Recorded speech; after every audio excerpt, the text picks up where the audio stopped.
way. So, okay, hold on a second.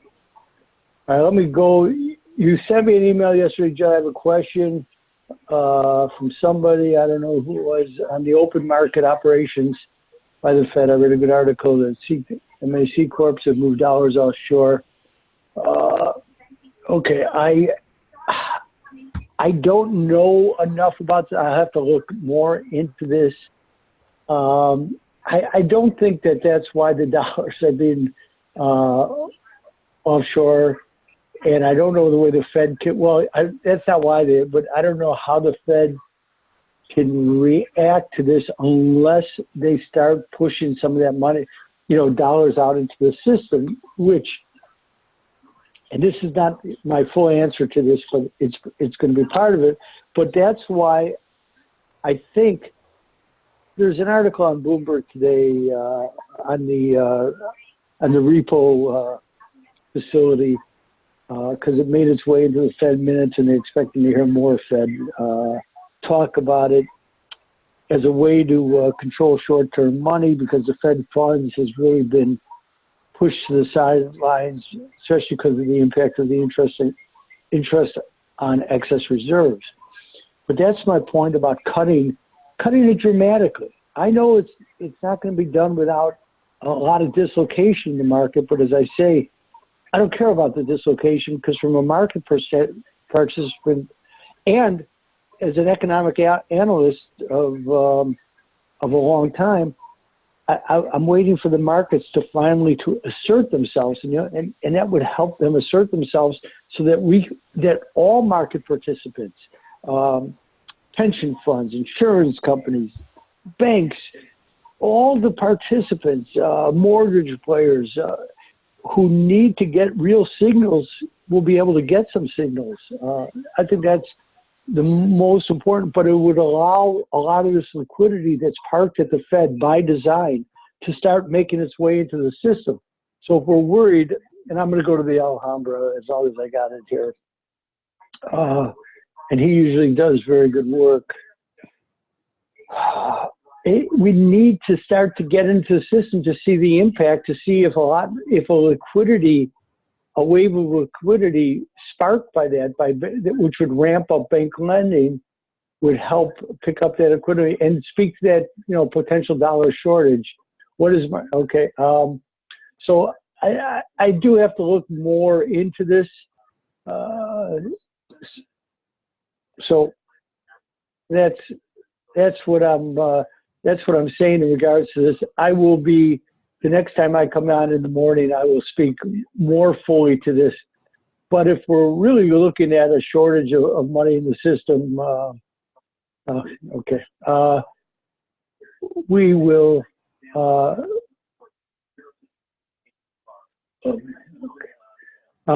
we will speak to that then. Is there anybody else who want to pick up with this here? Because I'll speak more to it. Otherwise, I'll entertain whatever else anybody wants to discuss until I get to something else. Ira, I just thought I'd mention to you that Chris Whalen's been on the liquidity thing as well, as you probably know. Yeah, and I have great respect for Chris Whalen. I read his. I've read his recent missives, and I exchanged some emails with him. We've done that. I've talked to him on the phone a couple times, probably about 2 years ago, because he bounces around too into what he does, but now he's back building up his own brand. So that's good, because he is a good analyst. Him and Jim Grant, as far as banking, I like to read as much as anybody. So. Anything else we want to? No, we're just looking at some of the, gold, silver that came down in the 50-day. Yeah. Tops under there. Oh my God! It was so fast. It's still going on. Yeah, and it's the silver miners. I mean, it's Pass and Silver Wheat and some of these other names that are just taking off. All the names that everybody's hated for, but somebody's had I can't believe they sustained and stayed around so long with what was going on in the gold. But now we find out who was pushing some gold, because you are seeing, this is a classic unwind, because gold gold gets a bid for a minute. And, and we talked about that. I know we talked about it on Friday, and actually it's doing it without the Bloomberg Commodity Index or CRB getting to the necessary levels. They looked good, but they certainly didn't get to the levels that we were talking about. And the grains, certainly held them down today. The ostensible reason today was that people got very long on Friday, and now they're talking about the rains from the hurricane. Well, I still think the grains are much more a China story because I think the crop is going to be far smaller than the market has initially anticipated. And I've talked to some very good ag analysts, meaning people who've been doing this a long time and are very bright, and they continue to believe that the hedgers and users believe that this crop is not going to be nearly as big as some of the early, even last week's data that we've seen. So there's a lot of skepticism, but the skepticism, no pun intended, got washed out with the hurricane rains and the failure of the White House, to really come to terms with the China, sort of unleash an openly unleash an ag deal. But we are very early in this. What else do we have? Well, I'm just looking at some of the patterns. For the early, you got a potential ORL in Apple, 41.25 is the ORL in the Nasdaq, in the futures. So you got a lot of things here that potentially you got a full moon high, but you're not going to know until tomorrow, anyways. But it's kind of shaping up that way. Miners look good. Let me tell you something. I don't know if you guys have talked about Powell's speech in Paris. Is it any discussion about that? No. It's a very dovish speech. And initially, that's when the silver made its highs, and the gold got a little bit higher on the day. Now the gold's sold off again. And that's to me because there is, as you can see on the charts, there's a massive unwind of a long held, meaning a long duration held, long gold and short silver. You can see it because as silver gets a big, gold has failed all night. But this speech from Powell and the place that he gave it in Paris on the 75th anniversary of Bretton Woods is an interesting speech. And I'm quoting. Can you hear me now? Yeah. Can you guys hear me? Yeah, we can hear you. Okay. So this is from the middle of the speech, but he says this: I should also note, as is fitting given this event and in this audience, that since the crisis, policymakers are even more keenly aware of the relevance of global factors to our policies. The global nature of the financial crisis and the channels through which it spread, now he's talking about 2008, sharply highlight the interconnectedness of our economic, financial, and policy environments. U.S. economic developments affect the rest of the world, and the reverse is also true.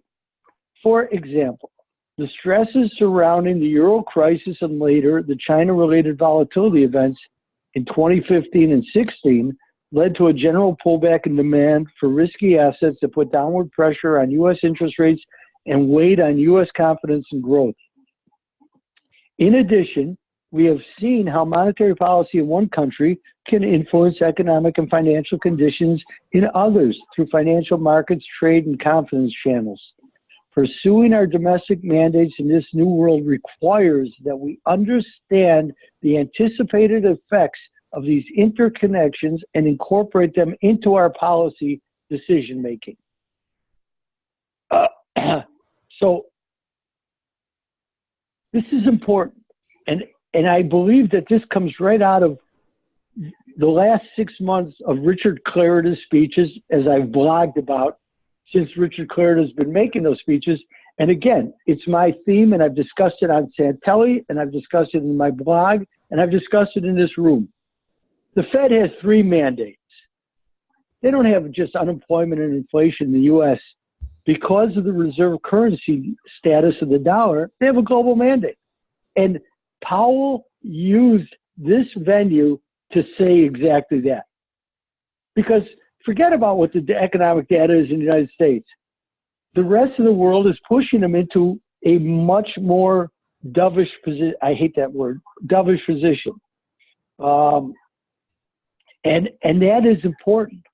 The market is kind of sleeping through here for the moment. I mean, it had an initial reaction. But as a trader, forget about my analytic abilities, but as a trader, I am going to want to see especially what the yield curves do here. I threw on I actually put on the 2.5, believe it or not, after I read this speech for the second time. I'm not just a trade. I'm not a huge commitment to it. It's an interesting looking chart. But to me, this was a total capitulation of the Fed to the reality of the world that we now live in, and forget the myth of the dual mandate. And interestingly, because I think I talked about Greenspan and my disdain for Greenspan, because, you know, he always said that, you know, if you think you understood what I said, you must have misunderstood. You're mistaken. So actually, Powell finishes up with exactly that quote. And I found this very interesting, because he says, finally, the crisis in the Great Recession brought into stark relief the need for transparency and accountability for central banks. Central bank communication is increasingly important and increasingly challenging. It is important because clear, transparent communication about the economy, the risks, and our policy responses is critical for the effectiveness of our tools and our accountability to the public in a democratic society. It is challenging because we are operating in a changing macroeconomic environment with tools that, while no longer new, remain less familiar to the public. Moreover, our audience has become more varied, more attuned to our actions, and less trusting of public institutions. Gone are the days when the Federal Reserve Chair could joke, as my predecessor Alan Greenspan did, if I turn out to be particularly clear, you've probably misunderstood what I said. Central banks must speak to Main Street as well as Wall Street in ways we have not in the past, and Main Street is listening and engaged. So when I read that, I take that as meaning that they better not disappoint. So when the market builds in a 70% probability of a rate cut, maybe 2 or 3, does he have to deliver that? I mean, that's the way that I hear that. I could be mistaken, but that's the way that I hear that. And I am now going to be watching very intently these yield curves. I'm not involved yet to the way I'd like to be, but I am watching, because I think that these are, I think this speech has a lot of significance. Now you could say, Ira, you're reading too much into it. Okay, may well be, but I will look for levels where I can find comfort in my risk parameters. There's hitting the gold farther as we speak. Silver is still 27 cents higher, so this is a silver unwind. But I wanted to bring that to your attention, so do with it as you may. Ask questions about it, but I do think it's significant.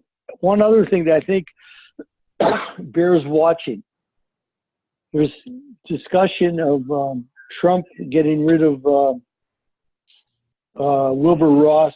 I'm no fan of his, so I could care one way, but the only reason I care about it is who gets appointed. And I would caution to pay attention because there are rumors that it's going to be Bob Lighthizer to become Secretary of Commerce. I'm skeptical of it because I don't think it's a powerful enough spot for Lighthizer. But if it is Lighthizer, that goes back to what we talked about a few weeks ago when I talked about the White House weaponizing the dollar, because they were going to give the authority to the Commerce Department to be able to put fees on imports from countries that they thought were not quite currency manipulators, but were doing their best to keep the value of their currencies down. Bob Lighthizer that would be a very significant move if he was to be put in that position where he had that type of direct authority. So just stay attuned to that announcement, because that would have bearing. I think that would lead to a dollar sell-off. That's just my opinion through some very in-depth analysis. So pay attention, and you just. I think that would be the movement. So I was looking at gold, silver, the monthly. Yeah. And big gap up last month. It's trying to get the ORL monthly stops. I think they're going to get them before it stops, for sure. It didn't unwind all the way to here without getting these stops. Mm-hmm. Let me see. Well, yeah, look at that. Yeah, because we made that high on July 5th at 93.37. This is a lousy chart, but it's the best I got. So let's say 93.40. So we made not all-time highs, but the high for those are 39. Those are the highest levels I think we've seen. 88 to 93 on this thing. Yeah. So it's 30 years, so to speak. Yeah, I'll put those up. But it's back to the 88 close, which was 93.13. Yeah, and I'm looking at the low in June. The low in June was 89.36. I mean, this could be a phenomenal technical picture developing, but it's early and it's only July 16th. So, but I see it, and it's something I've been looking for. I would like to see it all confirmed. I'd like to see, the commodities as a full sector go bid. But, here we are, we're sitting and watching the absolute unwind of a massive position, because silver doesn't move, gold's being sold. Yeah, and they're doing it against the platinum too. Yeah, and that's also been a huge position, where people have been buying gold and selling platinum and taking it out to historic levels. I mean, it's way into historic levels. So there's a lot of room for some corrective action here. Yeah, and I put up the 2 5s on a monthly continuation, just the futures. Yeah. And it shows an ORH month working on the 2 5s. Yeah, I you know what? I have in front of me a 3-year cash chart, and here's the range for 3 years. The high was 84 basis point differential, and the low was negative, basically 8, made in March of this year. So it's had basically a 91 point range, and we're certainly at the low of it. I think we're trading right around 2 right now, 1.96, and it's got a really nice bottom in there. And Powell just gave everybody. First of all, he just bought himself an out with that speech. He just broke out of his trap, his self-imposed trap, because now he can use the world as the reason to cut rates. So those who are only looking at U.S. data are, they're only looking at 2/3 of the picture, in my opinion. So, Ira, I understand what you're saying about that speech, and yep. I certainly agree with you on the third mandate of the Fed. Okay. Mm-hmm. Given that, what do you suppose is going on in the background with the dollar that's keeping it, in this 96, 97, 98-ish range? You know what? Because go ahead, Judd. Somebody's. Well, I just think I think the dollar index is a bad indicator.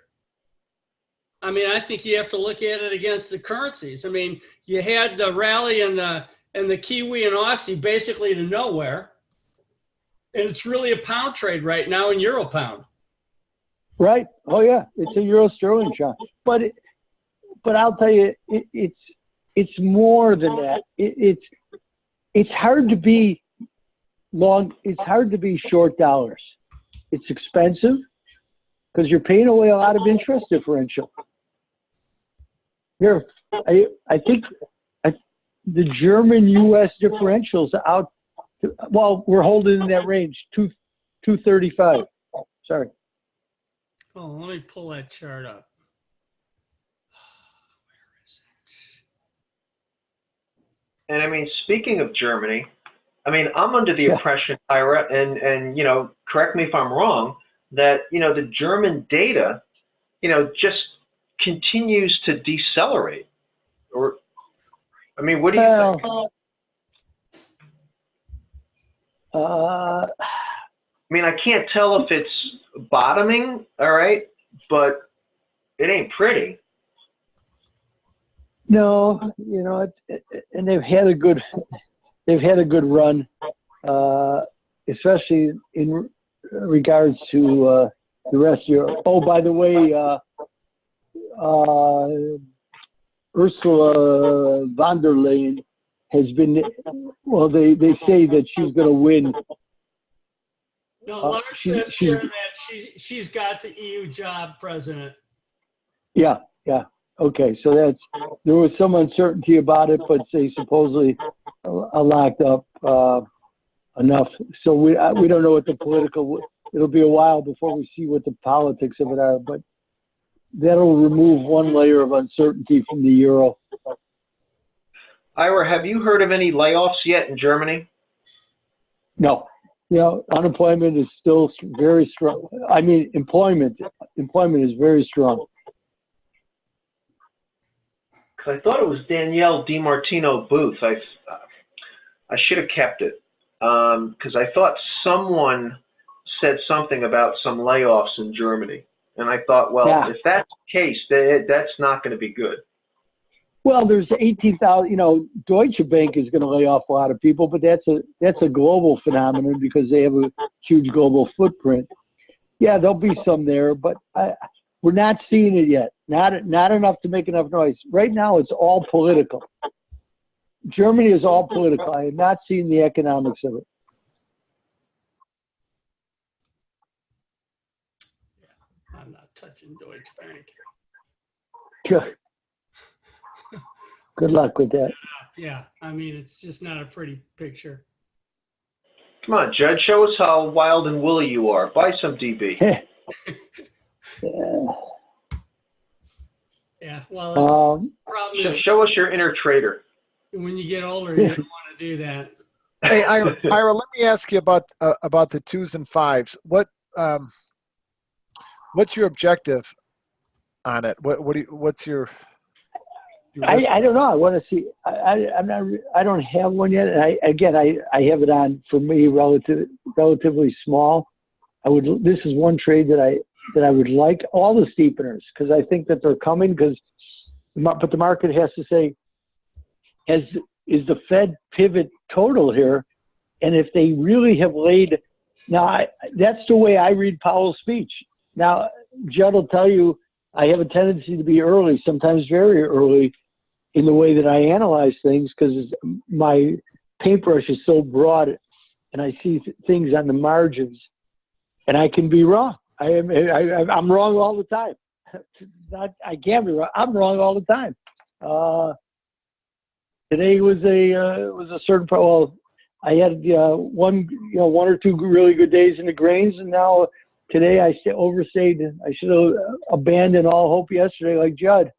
It was smart to exit that trade, but I wanted to stay one more day. I had to see some levels that my initial risk levels get taken out, which I did.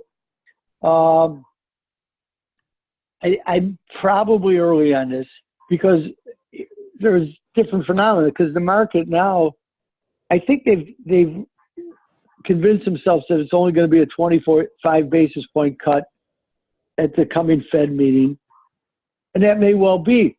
But a cut is a cut is a cut, and that should steepen the curves anyway because it's showing that the Fed has no intention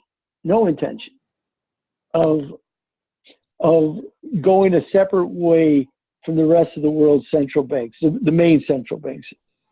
Let me say that. And that they're being directed by them. There's no room for them to move.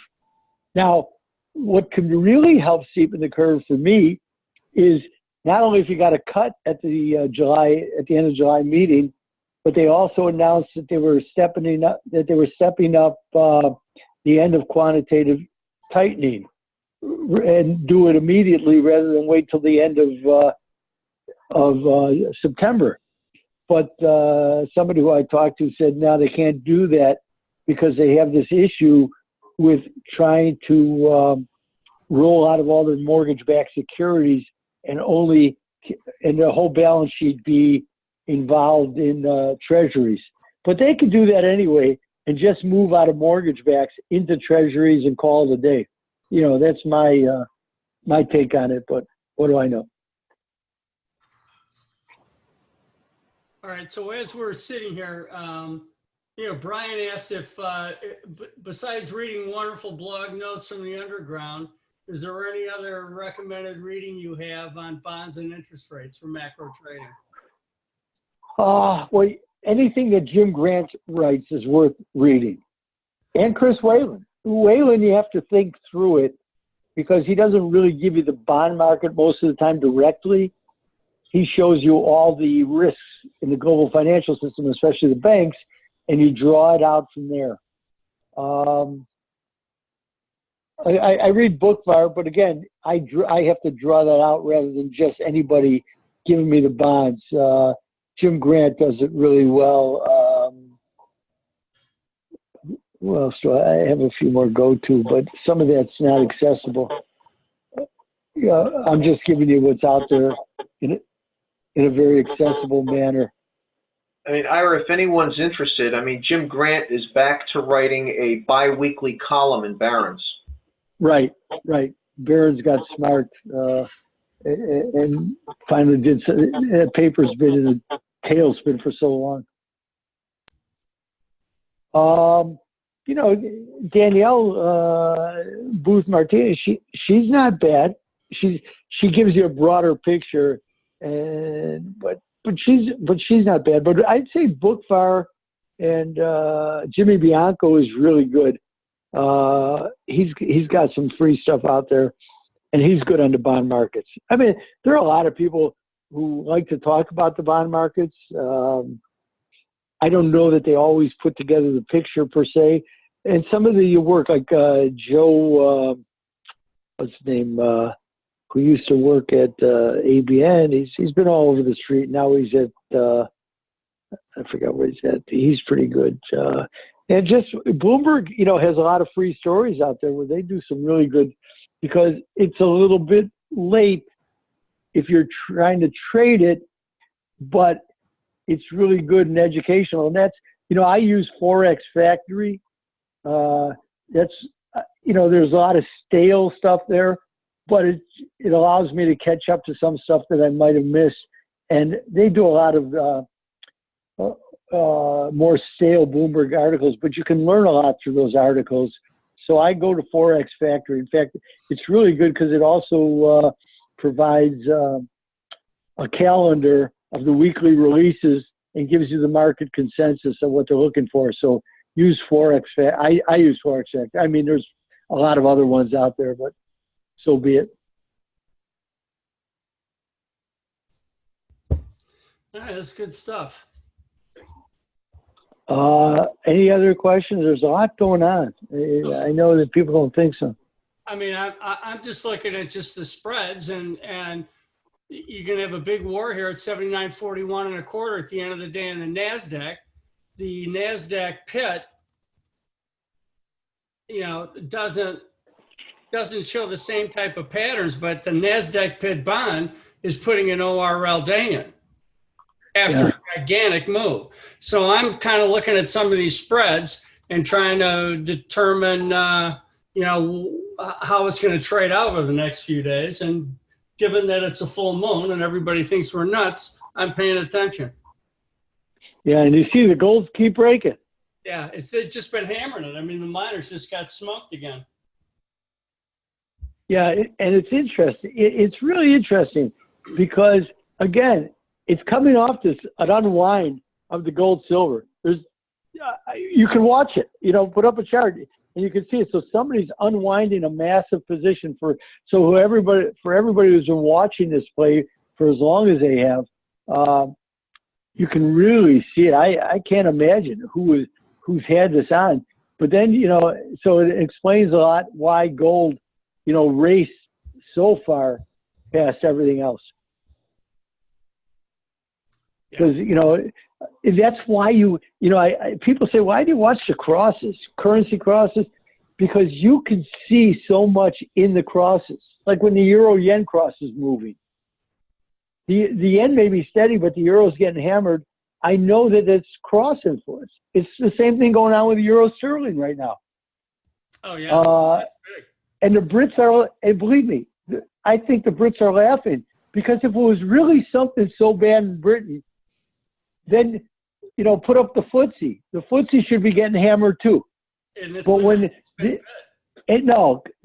are basically the FTSE's going, okay, you're beating the shit out of the currency. I'm going to get what Trump is screaming about. He wants to have this type of advantage. So you see the euro sterling cross where it is, and there's people who are positioning themselves in the equity market going, wow, the Brits are really going to be in a phenomenally positive position. Now, it could blow up in their face, but the initial reaction is, hey, this is good for British corporations, especially if if a hard Brexit takes place and they have to find their way. What better than to have some type of pricing advantage in the short term to assuage the situation? Believe me, the Greeks and Italians wish that they would have had that. They were praying for it. They have, you know, some room for their currency to adjust rather than just wages within the country.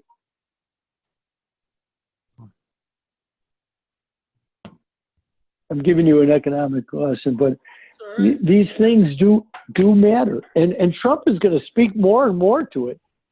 He's not going to let the dollar go, you know, in his mindset.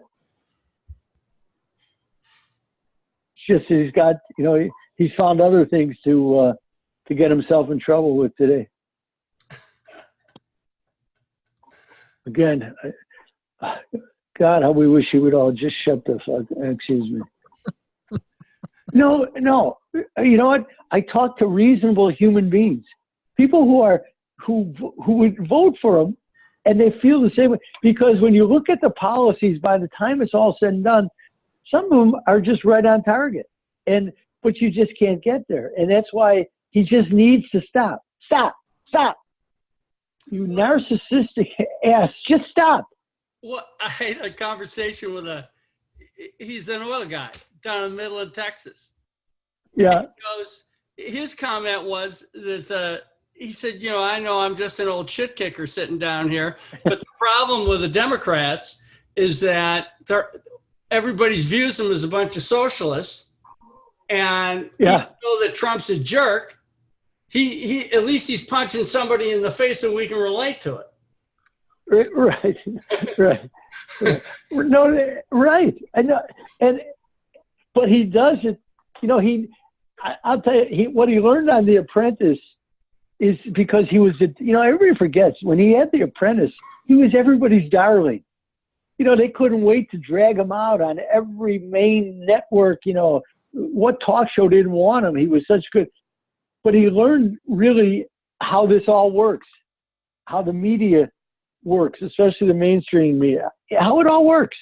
And in regards, so he knows how to chum the water, so to speak, and throw it out there, and they just come feeding at it. And he's so adept and adroit at switching the narrative because he knows they're going to come for it. He knows they're going to come for it. Ira, I know we think he's narcissistic, and I'm inclined to think that too, but sometimes I think he does a lot of this on purpose to keep everybody's head spinning. Of course. Oh, no, I agree. Absolutely. Absolutely. You know what? It's a magician. It's like Mario Draghi. It's all sleight of hand. If Trump hadn't been his father's son, he probably would have been dealing 3-card Monte in Central Park.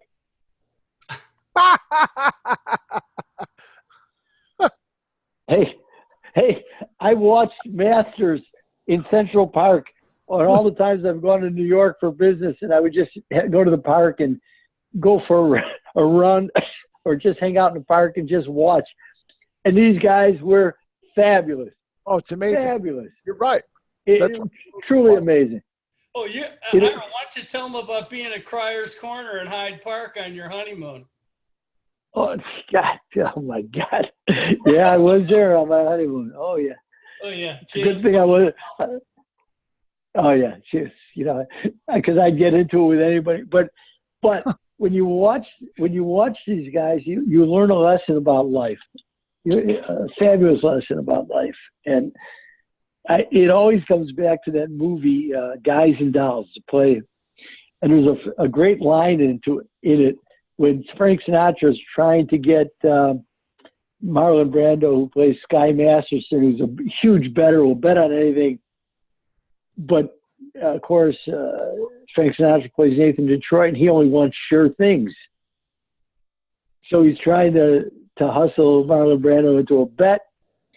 And Marlon Brando turns the tables on him and says to him, and asks him, I'll bet you $1,000 that you can't tell me what color tie you're wearing. And he puts his arm right on his neck so he can't look down. And Frank Sinatra won't take the bet. And then Marlon Brando says to him, look it, my father once said to me, he said, son, one day a man's going to walk up to you with a deck of cards. And he's going to show you that deck of cards. And then he's going to say, I'll bet you that I can make the jack of clubs jump off this card and spit apple cider in your ear. And you're going to take that bet. And sure enough, you're going to walk away with an ear full of cider. And that's Trump. Trump is, he spits cider in your ear. And everybody keeps coming back to him to think, because, everybody, I'm smarter than he is. May well be. It doesn't matter. You can be as smart as you want. But he is so adept at directing the narrative. He did it through, with those 15 buffoons from the Republican Party on stage. The fact that these were basically 15 seasoned politicians with great experience. And he just chopped them up and spit them out. And they went for everything. And Trump, he laughed. And you think about the beginning of the election. Uh-huh. The media hated him, meaning the suits, the corporate suits of the media hated him because Trump wasn't spending any money. He could attract media attention, and he wasn't having to spend money, unnecessarily on ad purchases and, television time. Well, they just came to him. Outrageous stuff, and they covered it. Yeah, and they covered it. And I'd go, turn it off. I go, why are you following him? Why are you rushing to him? Look at now. He puts out a tweet that has zero meaning, and everybody runs on it. Go ahead, put up 5 televisions from MSNBC to CNN to Fox. Everybody's got it. CNBC, they all have it. It's a friggin' tweet. It's a tweet. He shouldn't be allowed anyway. And it's Mnuchin. You saw him at his. Right, he was on. How about yesterday? And all night I'm watching. On Sunday night I'm watching Bitcoin, and I'm going, what the hell is in Bitcoin? What's going on there? Because it was down like 14% on Sunday night, even with the gold up. I go, what's going on here? And so yesterday he comes out and speaks on Bitcoin. Not that but it's down again. It is interesting. We go back to it because, again, Ira's second rule when it comes to foreign currencies is governments don't like competition. That's a 25-year-old law. They don't want competitions. Government sovereignty entails the ability to control the currency. It's in the U.S. Constitution. So when the country was founded, the ability to mint and coin currency is granted to the federal government. They do not like competition. Cryptocurrency is competition. And you heard it. They can't track it. Yep. And I always, people say, and I'll go back to, because I think I may have said this here before. People say, what do you think about Bitcoin? And I'll say what I always said. It's been my mantra for almost 4 years. It's interesting to me. I find it interesting. I'm much more interested in the technology of blockchain. I still am. As I keep saying, I still learn. But one day the government, in order to shut it down, will say, now I know the CIA has never lied. The FBI doesn't lie. I know police organizations don't do things like that. But they'll claim that there was a terrorist attack funded by Bitcoin or now any other type of cryptocurrency, and they will put an end to it.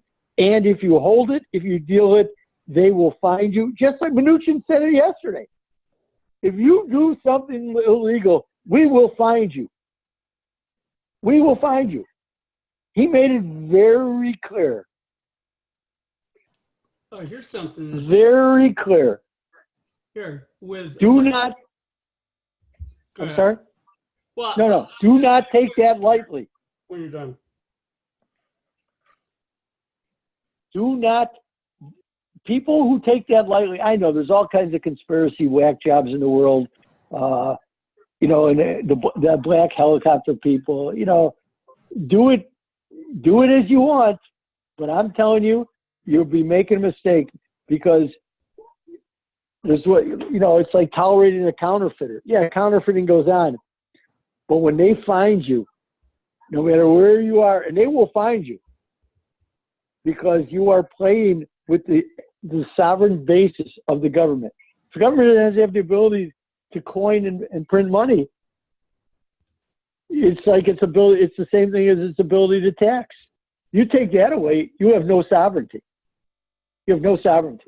So they're starting to get worried about it because they're holding hearings in Congress. If you listen to the questions to Powell over those 2 days last week, I'll bet 30% had to do with cryptocurrency. That's a phenomenal amount. And now you have Mnuchin come out yesterday. He's such a piece of crap. I can't stand this guy. First of all, it's a felony just to have the hair he's got. No, it's not. Because look what it attracted. Sorry, but it's true. He's laughing. He's laughing. Here, Mike put up something, and I put up the gold BRTI chart, Bitcoin, okay? Yeah. Gold is a hedge against central banks losing control. Do you watch gold price in Bitcoin as how that situation is developing? Yeah. Who put that up, Mike? Yeah. You know what? I'm moving to China. I got to spend more time with Mike. He's right, and his mind is, to me, in the perfect spot, which is why watch Russia and China here, because they're working on cryptocurrencies, but they're working on gold cryptocurrencies, so that you have a sense. I don't know how they're going to work, and nobody else does yet either. Even Facebook, you know, and I've looked at part of the white paper just to see how this all comes together. They're not sure about how this works, but the government's warning them. So they're going to be going back to the drawing board in certain respects, because the United States government is warning them, and other governments are going to follow suit. You can bank on it. They're just letting the United States run with it now. You know, it is interesting that they like to let Trump get out ahead on some of this stuff, because, you know, let's see if he makes an ass out of himself, then we'll know how to proceed. He's almost become a canary in the coal mine for a lot of this. This is really interesting, and we're just in the beginning of it. You know, anybody who tells you they know how this plays out, they don't know. They don't know. But you can see. The goal is right at momentum. The goal against the BRTI cash is right at a big momentum level to break out. So I have to try to delineate it a few other ways. Yeah, take all the crosses apart, because they'll give you a lot of times the underlying real picture to what's going on. But if you listen to Mnuchin yesterday, he laid out for you what their concerns were: taxation, that people wouldn't be able to pay taxes or wouldn't be paying taxes, that they would use it to fund illicit and illegal activities, all things that deal with government sovereignty. Do not underestimate the government to give a strong response when they're critical, when the most critical elements to a government's existence is at stake. Look at one of the biggest problems in the European Union, and the French. I don't know who they think they are. They're lying, because when the Germans were far more willing to actually create fiscal harmonization, which requires you, by the way, for a government to give up its budgetary authority, the French were adamant that they were not. Under Sarkozy, under what's his name? The guy who was before Sarkozy, who was the mayor of Paris at one time. They said absolutely not would they give up their budgetary and fiscal authority, because that's the end of your sovereignty. You know, one chink in the sovereign armor is, of course, control over your own currency. That they've given up, but that's because they all hoped they had to give it up in order to rein in German hard money attitudes. Don't think that that's not there. They gave that up for that reason, hoping that they'd be able to control it, meaning the French, Spanish. That was part of the deal. But the Germans have not gone so quietly into that good night. But surrendering fiscal authority, that's it. Then it's over.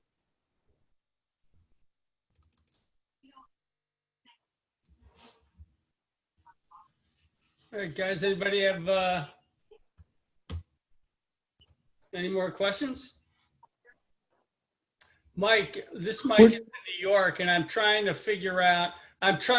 get that up, and I have to call up CQG and see if I can get it in gold and Bitcoins. I'm not delineating it properly. Okay. And again, you know, everything we're sitting here discussing, again, I'll say, from a technical standpoint, I'm probably early. Not sure yet. I really have to go back and do some work. But as I read this speech, this was Powell capitulating to the concept of the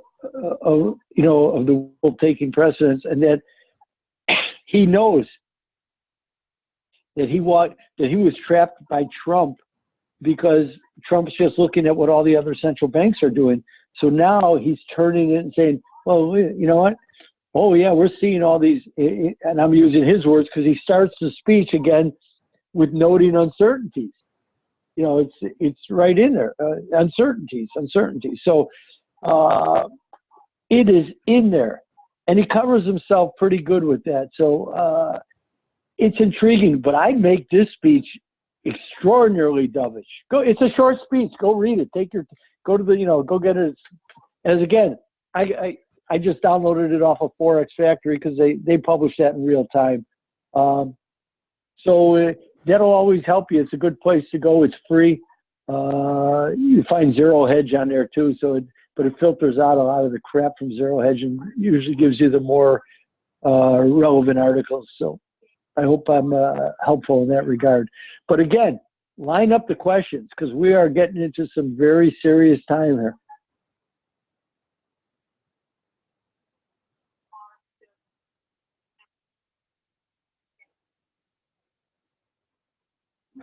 Okay. Ira, I'm going to do some reading about the world getting away from the dollar. Selling dollars and the shortage of, or is there a shortage of dollars and they're coming to buy them, and what that has to do, or how that relates. But that wasn't your question that Judd sent to me, was it? Was that your question? No. Off the Alhambra? Okay. No, but it was part of what we were talking about earlier. But I've got it.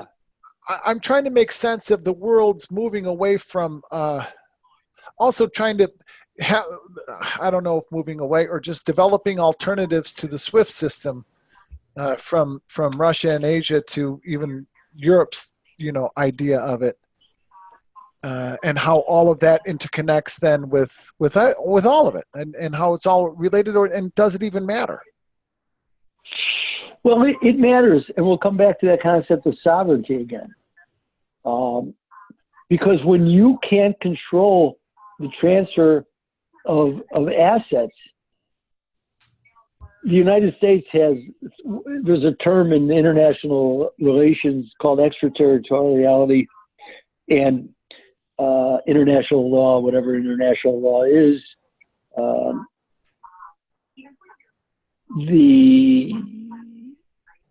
about the extended reach of the global hegemon.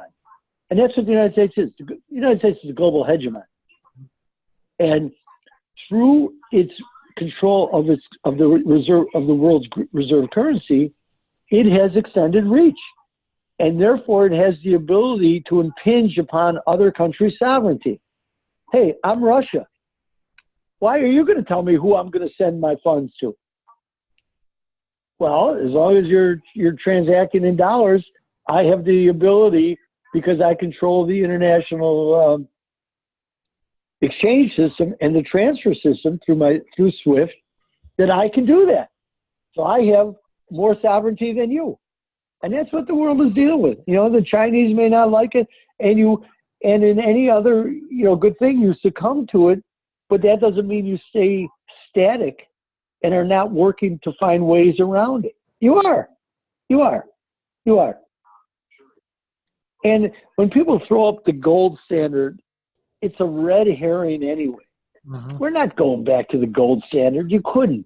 It's impossible. But that doesn't mean that gold doesn't have a place in the world. You don't have to go back to the gold standard to give a place to gold. Because if I have enough gold, or I have gold bonds, I can circumvent the SWIFT system anyway. I can. Because I can just keep delineating gold bonds. Okay, you have gold, and I'll serial number it for you. And it's interesting because Judy Shelton has put that out there. Now, of course, the knives are coming after Judy Shelton. We'll see. I see Alan Blinder, who I don't hold in regard as an analyst in any way, shape, or form. He had a piece out, so he was the one chosen today to go after. The knives come out, so but it makes good. I don't care. Maybe we'll actually come to understand some things. And again, the importance of Judy Shelton is the ability to change the staid and stale discourse that seems to inhibit inhabit the Fed and other central banks. So we shall see what we shall see. So I was going back to something you had us look at weeks ago, which was oil in yuan. Yeah. Had I looked at this yesterday, and I usually go through every single one of these spreads, it put in an ORL day, followed through today, and that signaled the high in the oil. Interesting. Yeah, it's good work. Pax and his hamsters all sold it this morning and made a lot of money. God bless him. But that's because you did the work. You know what? That's why these relationships, that's what, if you're in the global macro system, everything is relative value. And never forget that. Currencies are all relative value plays. They're only valuable relative to something else. You have to go find it. That's the puzzle that I face on a daily basis, and I have for 42 years. Because once I realized, which was early in my trading life, and Judd, you've known me basically through that whole life, May of 1977. So by May of 1979, I really had a relative value analysis to the way that I saw the world, combined with a lot of other, I started with a deep knowledge base, because I had done all my graduate study on multinational corporations and had studied foreign currencies flows especially, and it was after Nixon took the United States out of Bretton Woods for the most part. So when you start to see it's relative value. Currency trade is all relative value. It's why U.S. corporations went and spread their wings overseas, because when the dollar was really overvalued, but it was fixed, you had to you took an overvalued asset and bought better assets. What the Swiss are doing. They're taking it overvalued, they're printing the crap out of it and going buying global assets. That's what you do. And U.S. corporations were doing the French. In the 60s, the French were complaining about it wildly, that the United States was busy buying up major French corporations. In fact, there's one of the most well-known books about it was called The American Challenge, written by Jean-Jacques Schreiber, in which he was delineating what U.S. corporations were doing. It's all relative value. So when you sought that trade out, you found a relative value trade, which led you to another. Brilliant. I stand up and I applaud. That's a standing ovation if you were able to catch it based on that. You know what?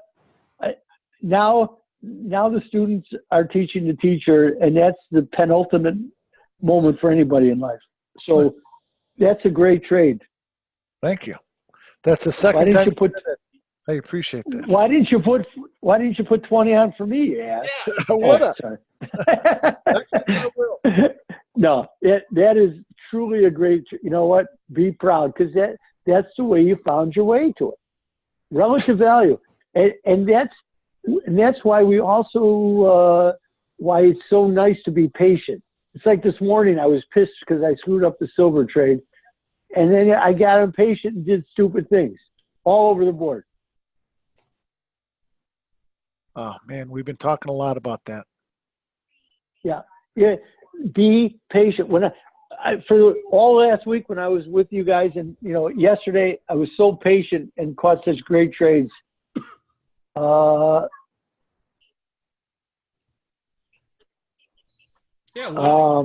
the room today, Jim Bay. I didn't get on it.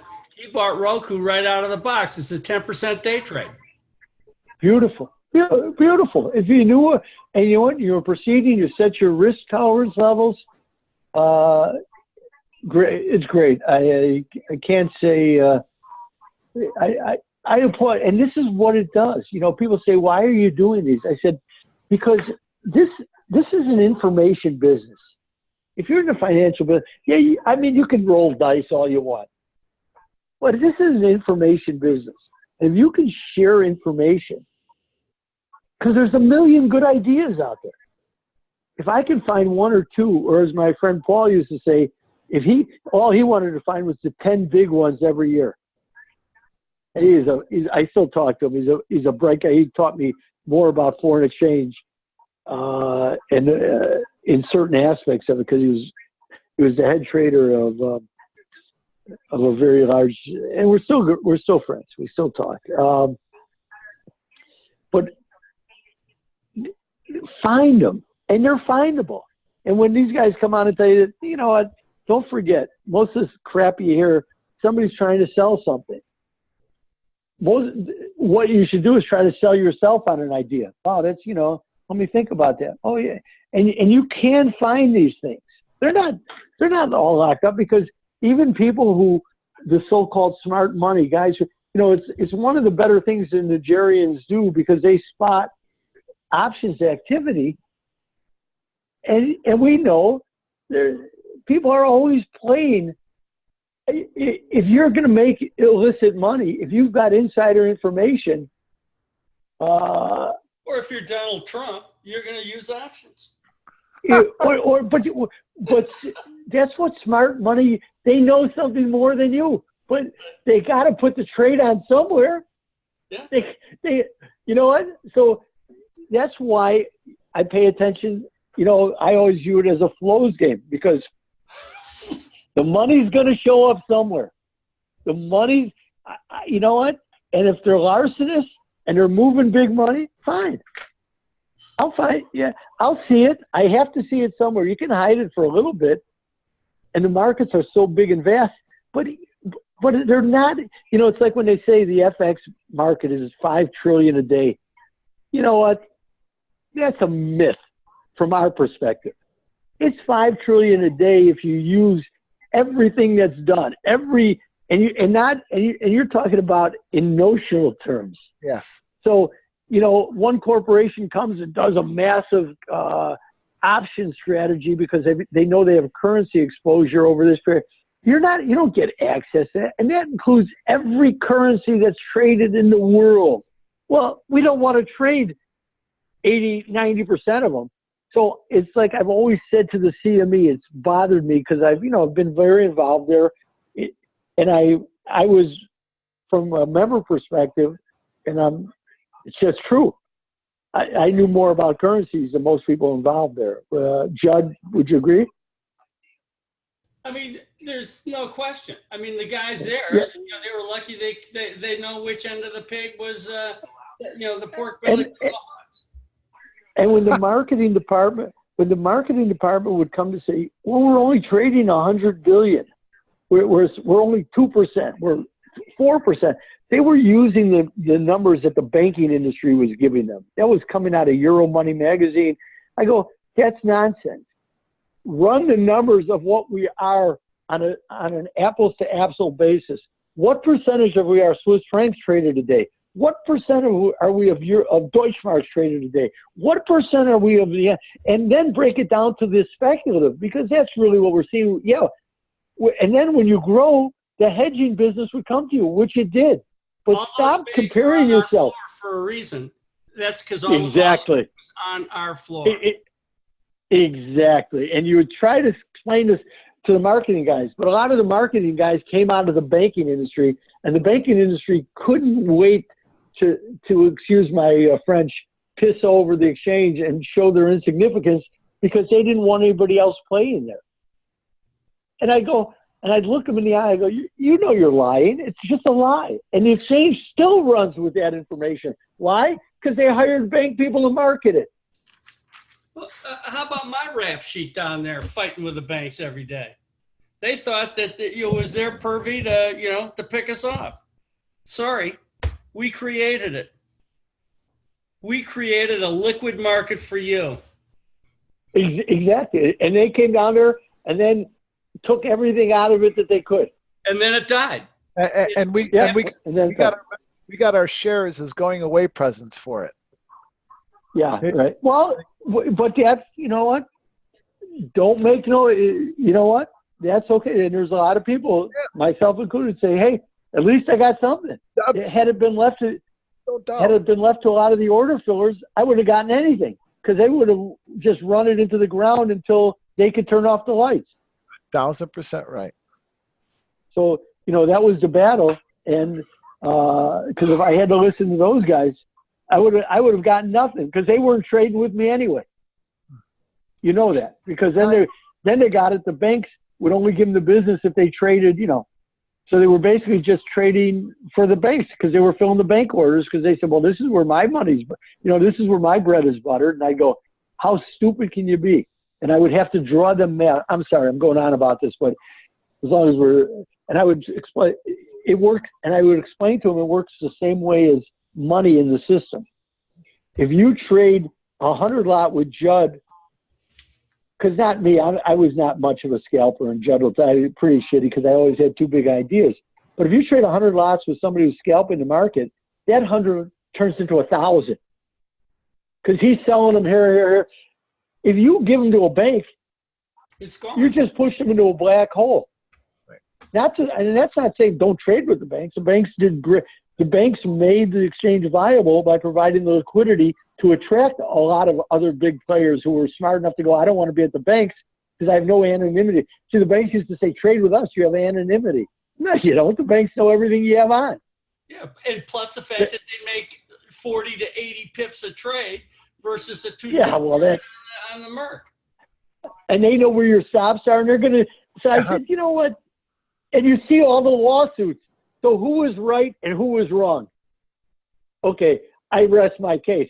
But you were better off getting lost in a pool of anonymous players than you were being captured in a bank. But they would go for that line, hook, line. They would buy that, and then they got trapped in there. I just laughed. And now there's all these lawsuits. And I'm part of the lawsuits, by the way. I've filled out all my records. I trade so much currency. So that has gone on. But it's again, they were stupid. And I will end this because they would trade at the banks, so the banks would tell them that they would keep giving them business, which is wonderful. And I go, yeah, but it's the end of you. It's the end of you. It's over. Yeah, they didn't care. The whole attitude was, I don't give a shit. You're not making money, and I'll turn off the lights and it'll all be gone. So we did far better than that. We did far better than turning out the lights because we created an electronic market through the wisdom of Leo Muhammad, and who understood what was coming. Not that he brought Globex to life. Yep. But you cannot believe what it took. The battles, you really can't. If you think you do, you have no idea. Well, let me ask you this, Ira.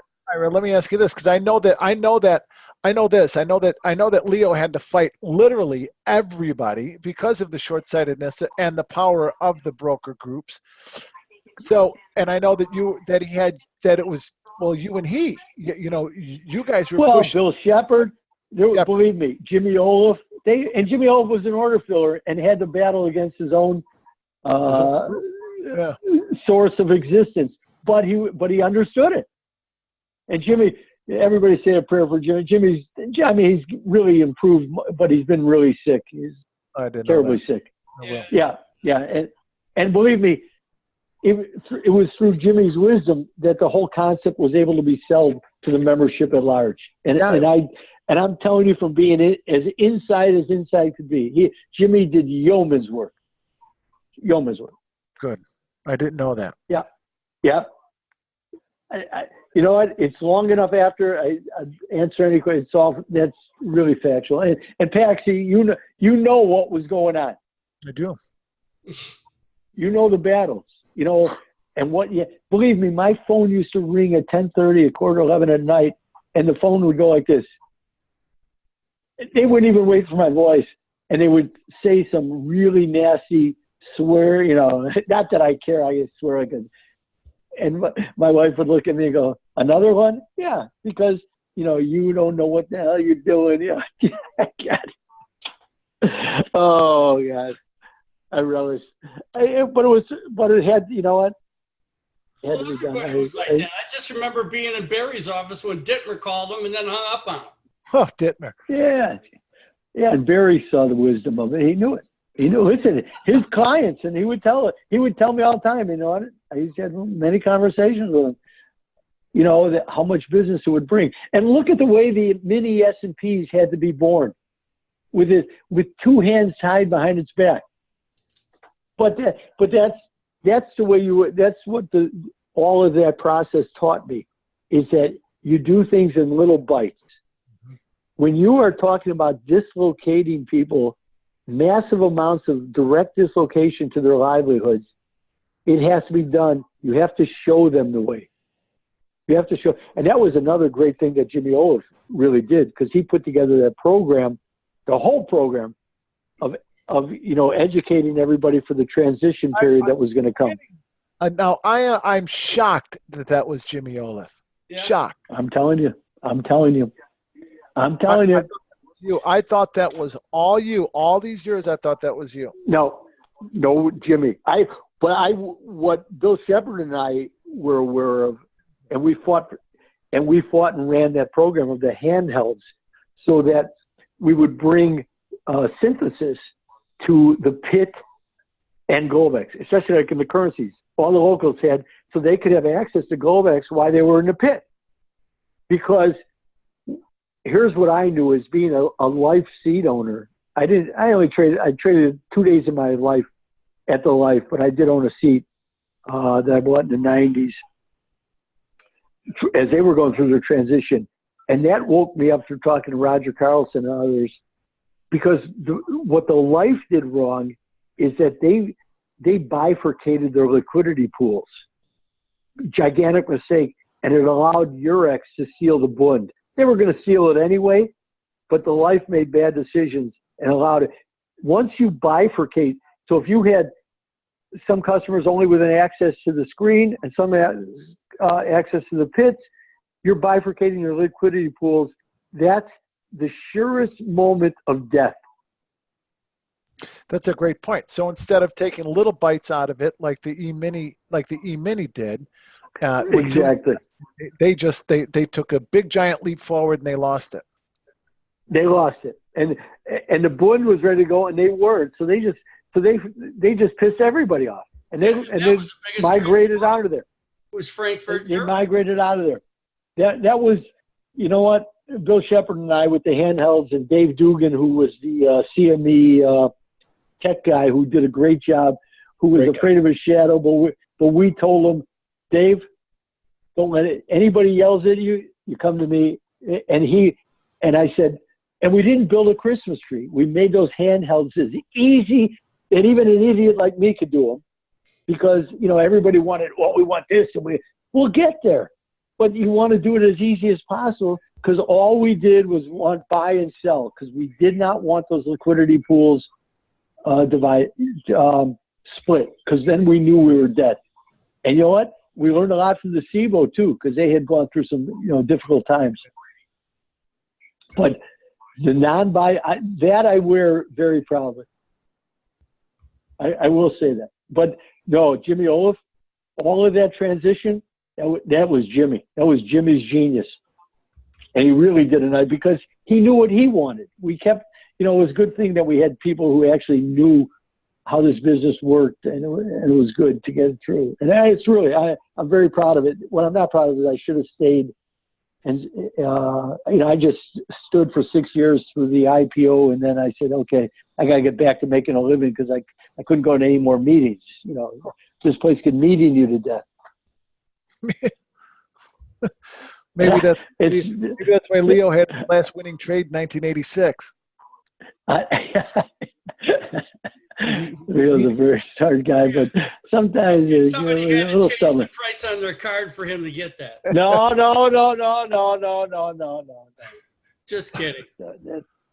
Oh, he was meeting. We don't discuss that. He had a view on the S&Ps, and I have dinner. We're very close. We've had our disagreements, but he loves the blog. He'll get really. He'll call me and we'll talk about it at times. But I know but when you can find trades through like that, believe me, that's great. Then this is as successful as it gets, because that's what people have to learn to do. Because, again, look for the relative basis to these things. Mm-hmm. Now, I would love to see gold turn around. I'm not long, but I'd love to see it turn around and rally here, because again, as we talked about on Friday, with the whole commodity, and you'd like to see the whole thing set up perfectly. You know, which is why I was looking for the silver to begin to rally, because the silver is just, you know, that has broken as many hearts. It's not a widow maker; it's just a heartbreaker. That's funny. All right, but I mean, really, and the more, that's why, you know, I need people to kick my tires and bang at me more in this room, because then we'll ferret out really good ideas and good trades. Because nobody has all the answers. I don't care who you are. No, and you said something really important too, Ira, and I appreciate your candor on it. And it's I know it's going to be important and a topic of conversation in my room, was when you were talking about after everything that you've been through and you guys spearheading. Well, the reason that we're here is because of Leo, because of Jimmy Olive, Yeah. because of you, Absolutely. Otherwise, none of us would be talking here. The banks would be controlling everything, and none of us would be here. But what I think, and I want to thank you for saying this, is when we were talking about the relative value of the oil trade today, you had mentioned, and then thinking about your 2 and 5 trade and me processing it in my mind and how you're going to add to it, and when I'm going to put it on now too, starting to look at it. But it's so much about being patient, you know. And I wrote that down because last week you found yourself, you got yourself a little bit turned around, and after all of these years, and after all your experience, and after the hundreds of thousands of contracts or millions of contracts that you've traded over the years, you find yourself falling into impatient trades and making trades that you otherwise would not take. So of course none of us have always growing. Yeah, if I could have all those trades back, I would have retired long ago. But you know what? It's all part of it, you know, and I'm learning it every day. And in fact, I will forward it to you, Judd. There's a piece out over the weekend from Morgan Housel. I don't know if you know him. You know who he is? No, I'm not familiar with it. He's one of these, like, you know who Steenbarger is? Yeah. Well, this is really a great piece. Housel writes things, you know, philosophically. Here, I'm going to send it to you right now. It's called The Thrill of Uncertainty. Oh, and this got that. Have you read this piece? Yeah, Morgan Housel? I haven't read the whole thing. Oh, I've sent it. Yeah, so I'm going to send it because you could post it too. What's your email? Why don't I have that? Text.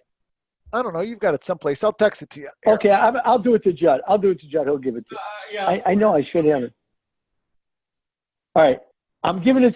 This should go out to everybody who ever visits this room, just to think about, because we're all guilty of it. So when you say that, yeah. And next week I'm doing a Credelli, so I got to get my stuff together. Okay. Good. Are you doing? You're doing television. Yeah, good. Yeah, he'll be here. Yeah, so if you want to join us, hook up with him. We'll go for coffee or breakfast or something. Yeah, that'd be great. Okay. Yeah. Look forward to it. This is all right, man. I got it. Okay, wait. Let me see though. Why don't I? It should be in there. Let's see. Well, I just sent you my personal. The other one will be. I know. I got it. But I just sent that to Judd. This is a man that, you know, these are pieces where we all have to be reminded of where we are in this world, you know, and we do stupid things. I also saw a good movie last night at the Music Box. It opens this Friday, called The Sword of Trust. Really pretty, an indie movie. There's so little to go see in this world, but let's see. Music Box is great. So here, I'm trying to figure out. I got it on my screen. Let's see here. Let's see if I can.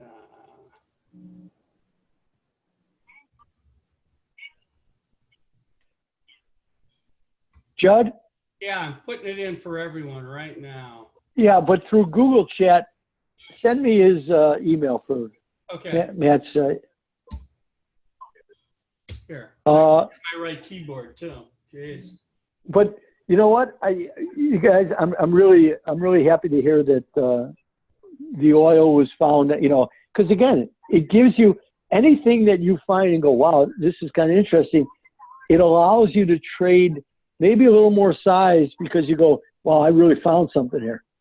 One of the greatest trades I ever made in my life was the Deutschmark yen. And Judd will tell you, I put on monstrous at a time because I got a certain, it came on a trade number. It killed the yen, even though my work, so it provided me with an opportunity. And it gives you more comfort and confidence. This is confidence. If you're not doing it with confidence, you haven't done your work, then you're just rolling dice. And it's nice to do it as a spread, because if you want to lift one, then it gives you, you're trading from a position of strength. Yeah, but that's the real art form. When I was really good on the floor, I could do that very well because I could run around and find those relative levels. I wasn't a good spreader on the floor. I became much better. Yeah, I was really good. I was like a whirling dervish. I'd be running from place to place. And I always had two clerks over my shoulder because if I was doing bonds or the metals, I would have to, or the grains, I had to have two clerks who did nothing but go run for it. But they did a lot of other things, and I was able to teach people, because why are you doing that? I said, just get it done. We'll talk about it later. Just get it done. Yeah, I only did it when I was screwed. Yeah, right. That's not when you want to do it. Yeah, because then exactly what you don't want to do. That's right. Yeah, because when you're spreading off a loser, it's worse. Oh, yeah. Yeah. If you escape, it's the worst trade in the world you'll ever make because you'll go, oh, this makes sense. I can do this. No, you're knocking. You're waiting for the angel of death. Some of the worst trades I've ever made were both legs of a spread. A spread off a loser and the other leg. Yeah. Terrible. Oh God, worst trades ever. And I did it when I was in the yen because I'd go into the D-marks because all the dealers didn't know I had a trade on and nobody'd make a market. So I'd have to do another pit to try to do something with it because I was afraid I was going to lose even more money. So Exactly. You know what? And you can't care about it. Listen, some of the biggest tests in my mind were when, one day a Revco broker hit me on 500 Swiss D-mark spreads as a spread. And I loved the level, but that pit stood there and tried to squeeze me out of that spread and squeeze me out of that spread. They kept kicking it down. I go, no, and it wasn't really against me, but they thought, well, where's his break point? That's pit etiquette, finding your break point. Yeah, they're going to squeeze you. Mm-hmm. Yeah. All right. I stand up and applaud. That's a great trade. And the way you found it, it really makes me happy. It makes me, I like to think that, I'm having an impact on people's thinking and, how to put it to work. Thank you. And you're right too. I didn't know how you figured that out, but I do have more on that I usually do. And I let everybody know this morning we actually, the whole room has them on. Half the room has them. Well, but how do I know you have? Because that's the way I do it. When I get comfort and I go, wow, this is really showing me. And now, because I find that relative value, I really have great risk control. I have now minimized what I have at risk because I found a place where nobody else is looking. And I go, well, if it violates this, something else is up here. Absolutely. So now I've minimized my risk. I've done everything you can to make a good trade. That's right. Yeah, absolutely. And those are the best. You're right there, and they feel great. It feels like hitting a baseball on the sweet spot or hitting a golf club, hitting the golf ball right in the center of the ball. You don't even feel it, and you just know that it's going 250 yards straight, which is very Yeah, I know, but I know how to do it, and I do it 70% of the time, but the other 30% are just I go, how can it be the same? How can it be the same guy? How can it be the same guy? I went out and played 13 holes of golf this morning, even with retail sales, I didn't care about it. I don't want to be locked up in that. But I played with. I was done by. I played 13 holes. It took me an hour and 20 minutes with. I played with Ricky. Yeah. We ran out and played. So. Nice. And I came back and sat my butt down and. Okay. All right. Good. Again, get questions set up, and then we can just roll into better discussion. Then we won't get sidetracked as much. Okay. Absolutely. Thanks, Okay? Aaron. All right, and thanks for sending whoever sent the Hamburg piece on that dollar shortage. It's an interesting piece. It takes me back to a lot of academic work, but I will take it apart. Thanks. Thank you. Okay, thanks. Okay. All right. Okay. Bye. All right, bye.